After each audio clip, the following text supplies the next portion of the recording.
All right, Jesse, you've got a little bit of a heart out tonight. So are you ready for some rapid fire?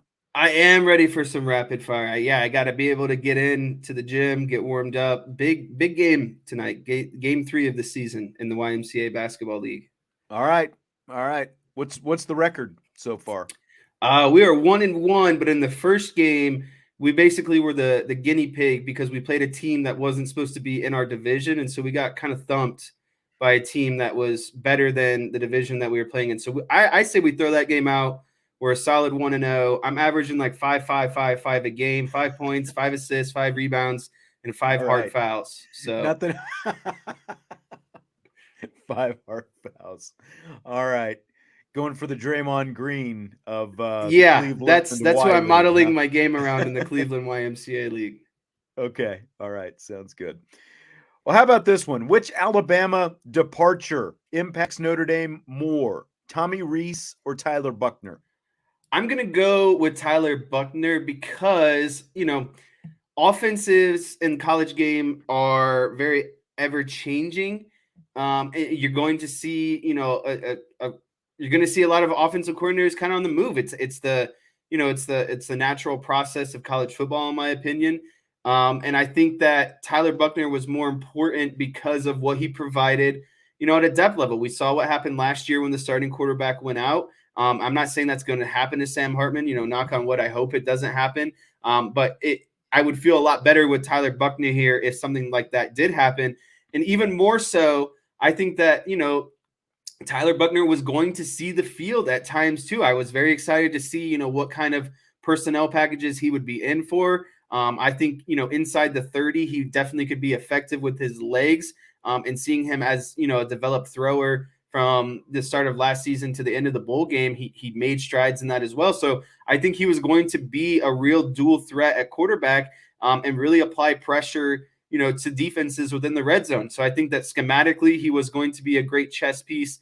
And then obviously he was going to be a good depth piece in terms of, backing up Sam Hartman on a consistent basis. I think short term, it's Tommy Rees. Bigger picture, it's Tyler Buchner. And I'm not saying that as a cop out. So, like, my answer is Tyler Buchner.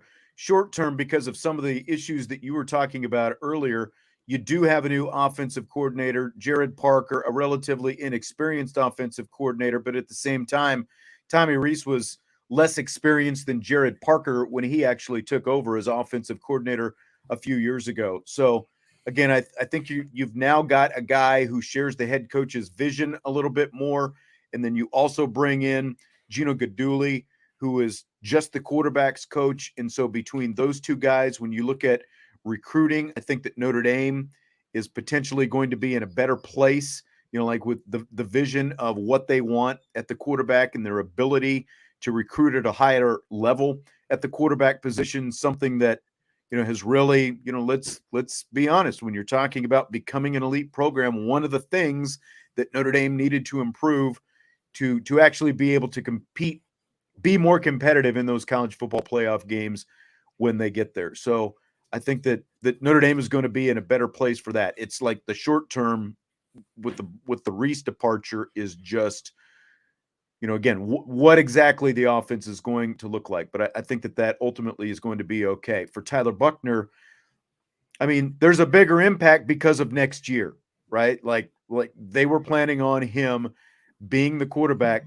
next year. And so now there are decisions that are going to have to be made not only this year from bringing in a grad transfer quarterback, but are you going to have to go back to the portal this offseason and do that again because of the fact that you're going to have completely inexperienced quarterbacks potentially going into next year, depending on what happens this year. Like we don't know how this season is going to shape up, but so I think Buchner has the bigger long term impact than Tommy Rees is going to have. Fill in the blank. It's blank that former Irish safety Kyle Hamilton tweeted the other day that Buchner can win the Heisman Trophy. I would say it's slightly delusional that Kyle Hamilton tweeted that because is there a possibility? Sure. There's always a chance that something might happen. I mean, there's a chance that, Audric Estime could win the Heisman this year. There's a chance, but I just don't really see it because Tyler Buchner's never been a full-time starter. He's coming into a brand new team, a brand new, like everything is new for him right now. The only constant is his offensive coordinator. So I think that kind of settles him down just a little bit, but it's delusional. It's pretty optimistic.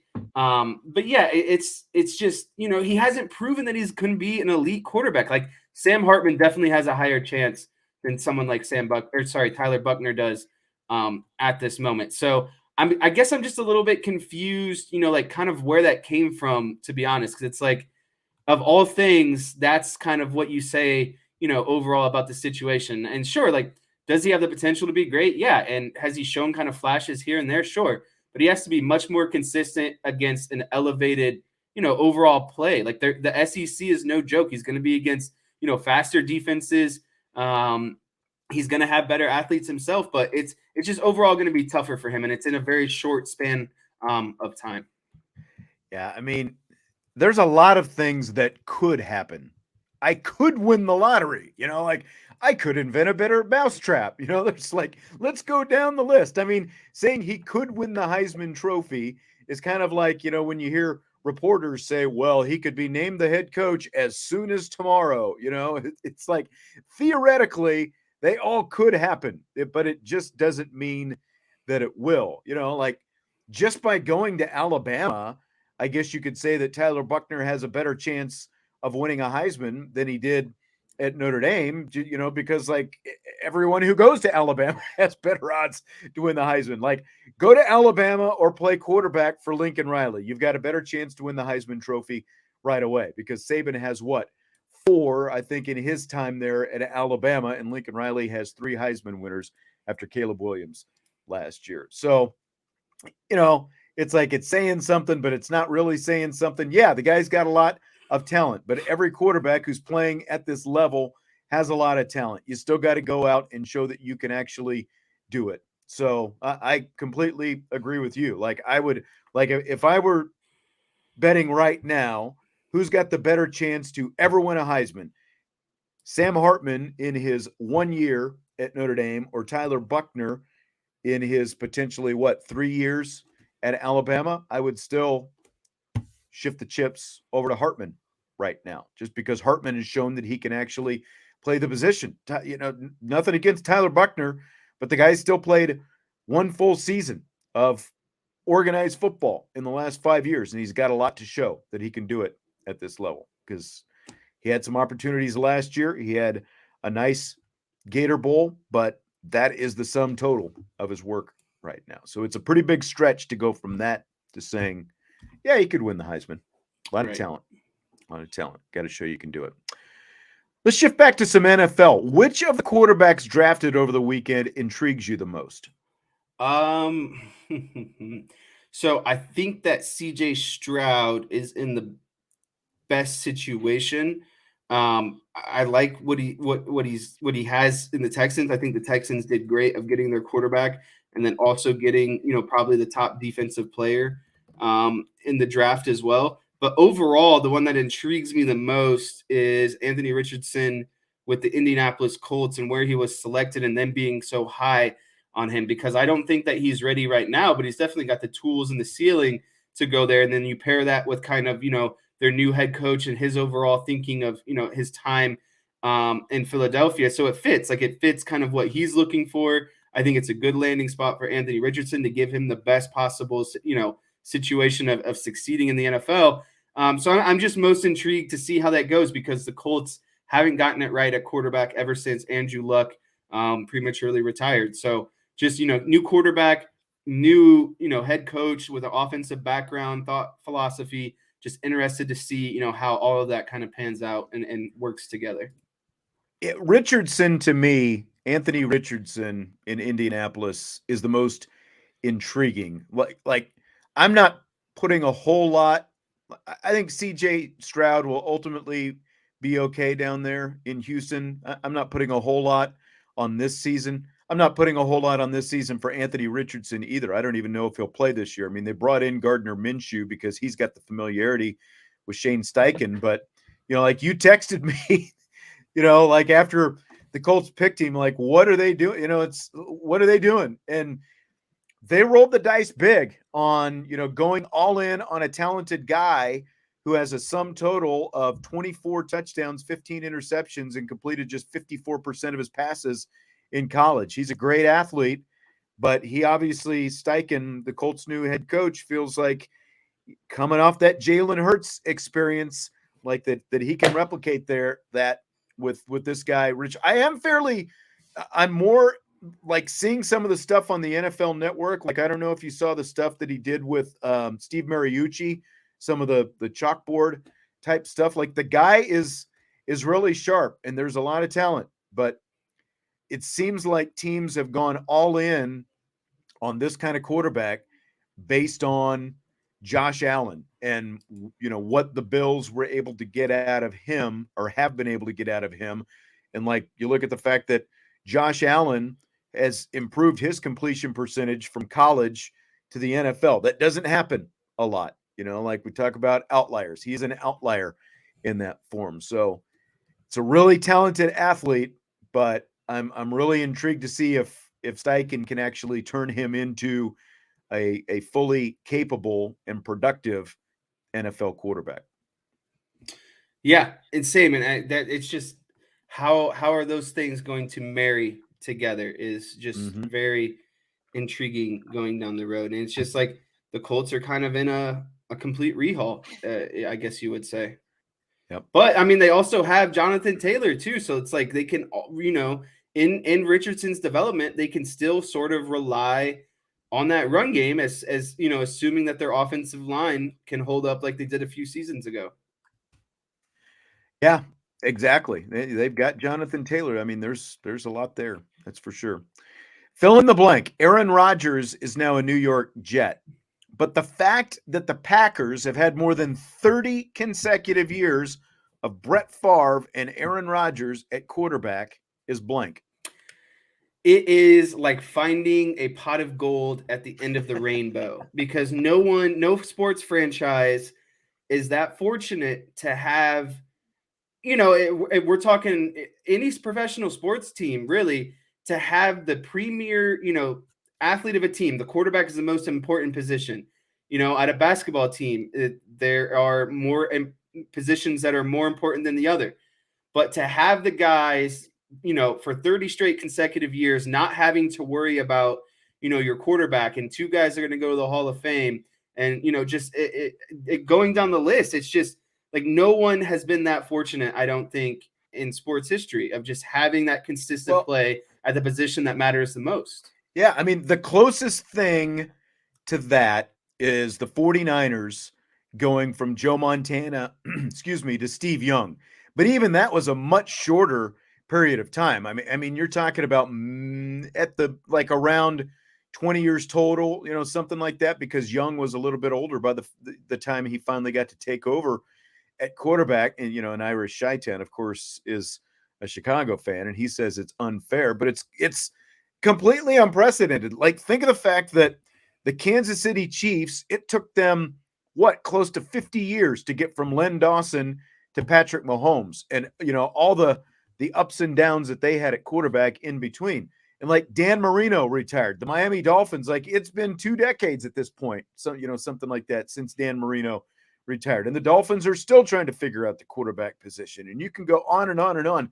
No one has been able to make that kind of handoff to go from one to the other and have 3+ decades of Hall of Fame quarterback play. But at the same time, like the one negative in that is how do you have 30 years? Yeah, Johnny Unitas to Peyton Manning, for the Colts. And like the Colts were fortunate. Like think of like they almost had it with Andrew Luck. If Andrew Luck hadn't had the injuries because of, like their whole situation, like think of how different the Colts organization would be right now.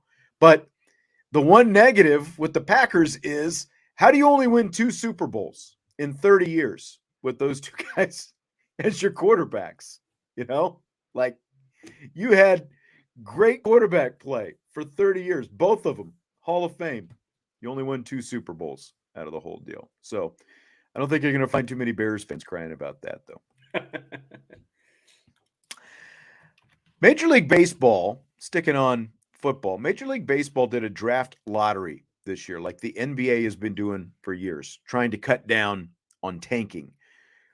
What about the NFL? Do you buy or sell the idea of the NFL ever going to a draft lottery? I buy it, and I buy it for every professional sports league. I think that every professional sports league should have a lottery system specifically, for this reason. The just because you're the worst team and that you can, probably tank your way towards the bottom. I think that that there should be some sort of system where you're not necessarily guaranteed the number one pick. You have the best odds, but it's like the NBA has the ping pongs. You get ping pong balls. You get the most amount of balls if you're the worst, and then the second worst team gets the second most, and then et cetera, et cetera. So, I think that in order to prevent taking, that there should be some sort of lottery system, and it's not fair to teams who are generally just bad, but it's also not fair for teams that have enough talent to not be, at the bottom of the league just because of they've essentially given up and want a higher draft pick.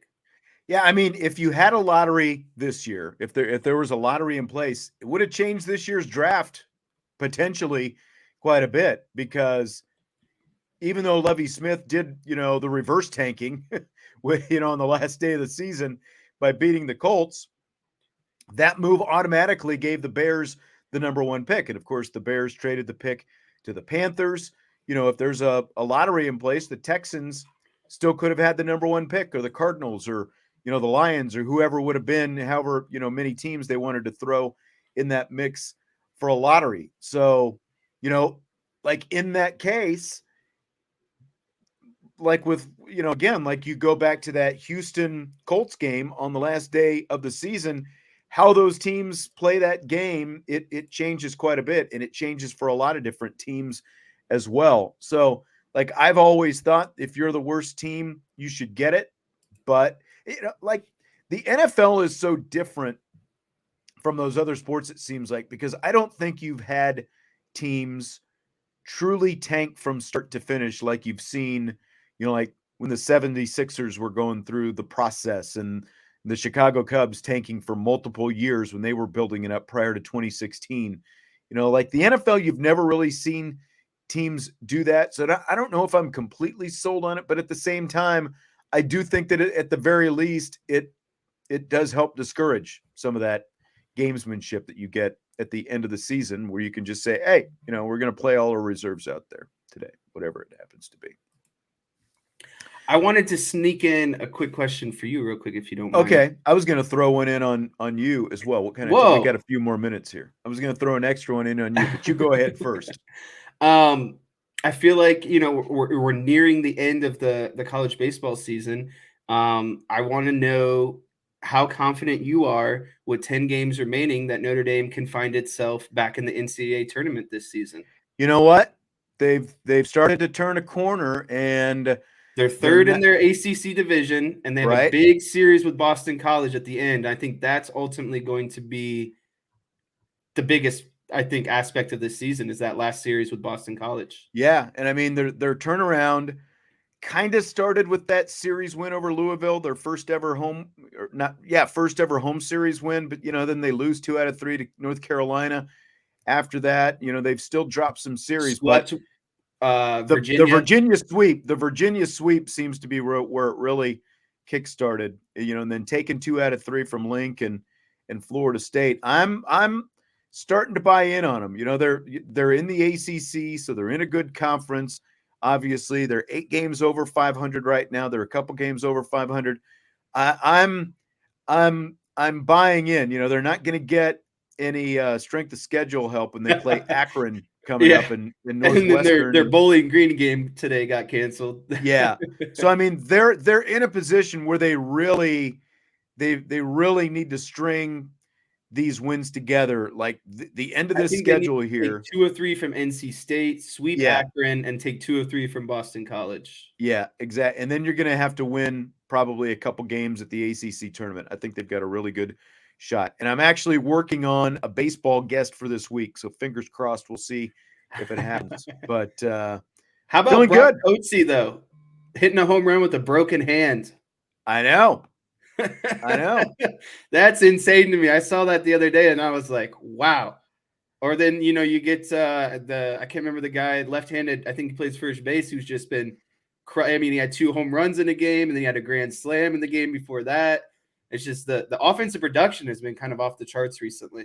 It has. It's picked up. And usually that happens when the sun shines and it's a little bit warmer here in South Bend, but it's still just been crap weather and they've still been playing pretty well. So, yeah, I'm feeling like if I'm going scale of 1 to 10, my confidence, I'd give them a 6.5 probably right now. Really want to see what they do against NC State this weekend. And then, like you said, after that, you've only got Boston College at the end with those midweek games sprinkled in as well. They're pretty getting cool here that they toward get the end of the schedule.